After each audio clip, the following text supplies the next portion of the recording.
ఎవరో చెప్తారు తెలిసి తెలియని వాళ్ళు, ఏమండి ఇంట్లో శివుడి ఫోటో ఉండకూడదు, తీసుకెళ్లి పెట్టేయండి.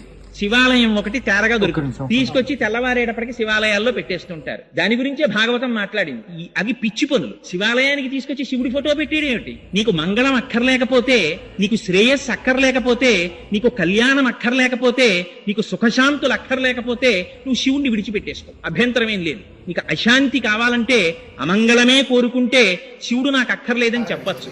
శివుడు అంటేనే మంగళం. అందుకని పోతన గారు, వ్యాసుల వారు నిర్ద్వందంగా చెప్పారు, నువ్వు శివుడు అక్కర్లేదని నిరీశ్వర యాగం చేశావు, అమంగళం జరుగుతుందని చెప్పి అమ్మవారు దేహత్యాగం చేసింది. ఏమైంది? మొదలెట్టిన యాగం తుట్టతుదకి చేసినటువంటి దక్ష ప్రజాపతి యొక్క శిరస్సు తెగి కింద పడిపోయి మనకి నేర్పింది భాగవతం. శివకేశవుల మధ్య భేదాన్ని చూడకు, శివుడు వద్దని అనకు.